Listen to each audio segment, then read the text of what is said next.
grade sixes. I'm sitting in my backyard tonight and I'm looking at all the biodiversity behind me. I got trees and weeds and I got insects and birds. I've got frogs in my pond and I've got birds flying overhead. There's quite a bit of biodiversity for an urban backyard, but that's because my backyard backs onto preservation parks. I'm kind of lucky to have the woods behind me. And if you've got a lot of forest behind you, chances are good you got a lot of biodiversity, especially if it's wet in the area. What we're going to talk about today is we're going to really think about how the biodiversity of land changes over time.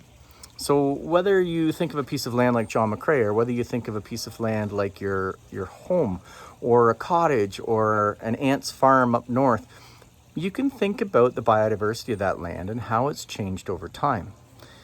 If it's changed significantly over the last 100 years, chances are really good because humans have been involved. We humans like to make our nests very large. And when we bring in our homes, we like to have clean sewage and clean drinking water and gas lines running to our house.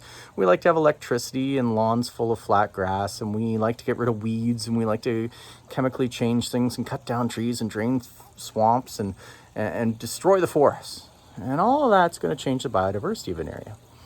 Guelph has had a pretty rich history since the 1820s when we first started the city.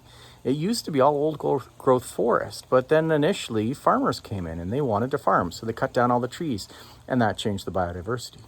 And they changed the fields from fields of trees to fields of different crops, and that changed the biodiversity. And then as Guelph's economy changed and we moved away from being a farming society to more of a service-based industry, the biodiversity's changed again. My home sits on what used to be farmers' fields 100 years ago. And now it's, well, a residential area. You can see my neighbors' houses. There's fences and satellite dish and bricks. And back there where it used to be farmers' fields, well, now it's kind of a younger forest that's grown up in the last 40 or 50 years. As humans move in and time goes on, we change things. Even if humans don't come to an area, biodiversity of areas changes. If you have a forest fire, it's going to change things. If you have a major flood, it's going to change things. If an invasive species moves in, it changes things. For your project, what you're doing is you're thinking about biodiversity for a certain area. You're going to choose an area. It can be any area, really. And what I want you to think about is the biodiversity of that area now and what it would have been like in the past. And maybe talk about how the biodiversity has changed and why the biodiversity has changed. Try to come up with as many reasons as you can. And then I want you thinking into the future. As good scientists and ecologists, we should be thinking about how to preserve, protect, and even promote biodiversity. What can I do in my backyard to improve the biodiversity? How can I make this land more habitable to the insects and the birds and the reptiles and the amphibians who live around me? Even the mammals, because I have deer show up every now and then, and raccoons and skunks. But how can I help those animals thrive and survive in this area? Because any ecosystem that has a greater biodiversity is healthier. And humans, as much as we like to think that we aren't, are part of the food chain and part of the ecosystem. And we do better in areas that have greater biodiversity. It's important to get outside. It's important for mental health, and it's important for your physical health. It's good to get out in forests and to think and to hear birds and to smell flowers and to see all the beautiful sights of an area with high biodiversity. So biodiversity impacts all of us, and we impact biodiversity. So what you're going to do is you're going to look over the project outline. You're going to think really hard about all the things that you know about biodiversity and try to put in as much as you know.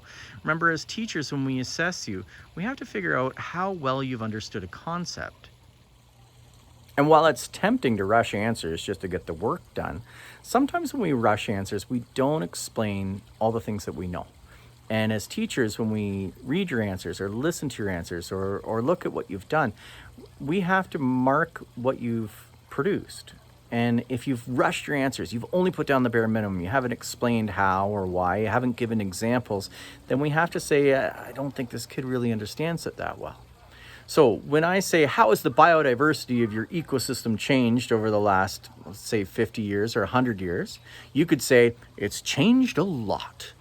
All right, thanks. You could say the biodiversity has changed a lot. There is less biodiversity now. Okay, I guess you know a little bit more. You could say over the past 100 years, I don't really know, but I believe the biodiversity has changed a great deal.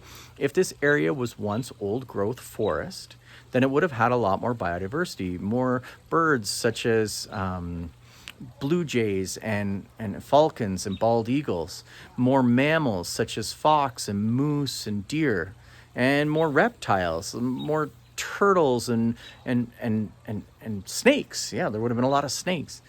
And then as humans moved in, the biodiversity has changed. And now we have lots of pretty birds like cardinals and blue jays, but not so many bald eagles anymore.